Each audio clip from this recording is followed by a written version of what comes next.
Учебната година продолжува на 20 јануари, откако Институтот за јавно здравје и Министерството за здравство потврдија дека нема пречка за старт на учебната година со состојбата на грип, изјави министерката за образование и наука Весна Јаневска.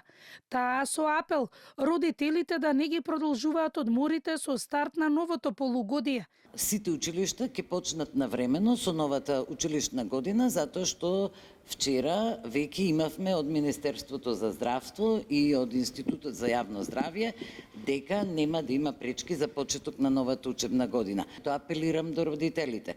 Учениците да се не почесто, да се редовни во училиштето и што е можно поретко да изоставуваат, затоа што сите испитувања и во Македонија и сегде во светот велат дека учениците кои редовно ги посетуваат училиштата постигнуваат подобри резултати.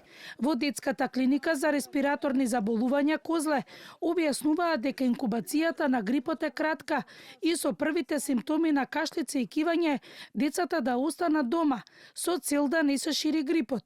Исто така и во училиштата да се води посебна хигиена во училниците и тоалетите. Тогаш го очекуваме изголемениот број на прегледи од следната недела кога ќе тргнат на школа. Што значи тоа? Да не одат во школа и оние деца кои што киваат, кашлаат, дури пред да имаат и температура, затоа што и ден-два пред почетокот на симптомите децата се заразни. Инкубацијата е кратка, така да доколку едно дете било во контакт со други деца, се очекува во наредните денови дека ќе заболи од грип.